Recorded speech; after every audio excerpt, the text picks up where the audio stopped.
Most people remember Idlewild as the OutKast movie, but almost nobody speaks on what the film is actually about.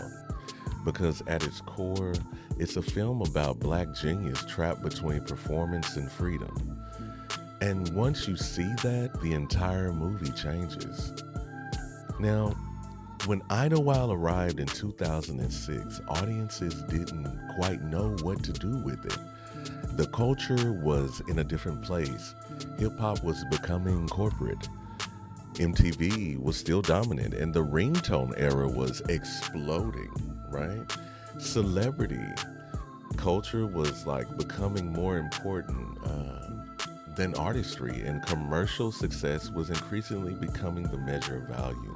And then OutKast released a film set in 1935 Georgia, a southern black musical out of nowhere, filled with jazz, blues, tap dancing, and gangsters, poetry, fantasy, romance, and grief. Also, philosophical questions about identity.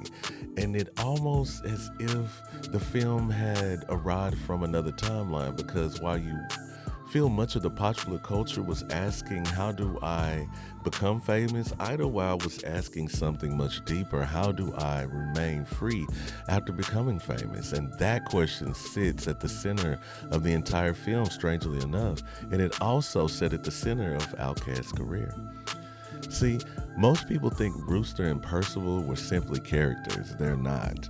They're a cinematic expression of OutKast itself. And Rooster, played by Big Boi, is movement, action, confidence, commerce, and survival.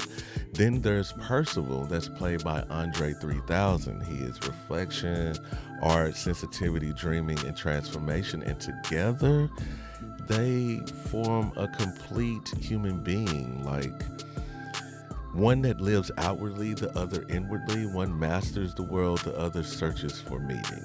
And that has always been the genius of OutKast.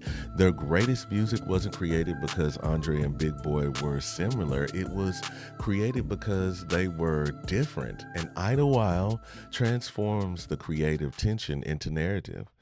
The friendship isn't merely a friendship, it's a philosophical argument, the argument between success and fulfillment, and between performance and authenticity, between who the world wants you to be and who your soul needs you to become, right? The world applauds the mass while starving the person beneath it. And I think there's also sort of an autobiography hitting in here. This is where the film becomes almost startling and personal, because Percival may be the closest thing to the autobiographical character of Andre Benjamin that he's ever played. Like, think about it, which changes how much we watch the performance, because suddenly it doesn't feel like he's acting, it feels like a confession. It's elegance, every hesitation, every moment. It feels less like the performance and more like revelation. And the character isn't discovering his voice, he's remembering it. And Andre lets us witness the process in real time. That is a remarkably difficult thing to do as an actor. And it remains one of the most underrated performances by a musician in modern cinema. Now, let's not forget Big Boi. He deserves equal recognition, because as Rooster, he carries a different burden. Rooster is a man who knows how to survive. He understands people, money, movement, power. He can command a room, but he cannot always command himself. The contradiction makes him tragic. He possesses freedom externally, but not internally. He can navigate the world, yet he struggles to navigate consequence. Rooster becomes a powerful metaphor for an artist who masters success while slowly losing control of the forces that success attracts. And Big Boi plays him with a remarkable humanity, never turning him into a caricature, never turning him into a stereotype. Only a man, flawed, charismatic, afraid, and alive, but a man nonetheless. The architecture itself participates in the storytelling, the building. It's not a decoration. It becomes more like a philosophy if you think about it. And then the music as a form of survival. The deeper genius of Idlewild lies in how it treats the black music not as entertainment, but more so inheritance. The film quietly suggests that hip hop, blues, gospel, and soul are part of the same river, and different sounds are the same current, just like the juke joint becomes sacred ground, not because it's pure, but because it preserves the memory. And the music carries the grief, the joy, the resilience, the longing, and the history. The characters think they're performing songs. The film suggests they're carrying ancestry, right? This is why the musical number feels larger than spectacle. They're acts of remembrance, bro. You feel me?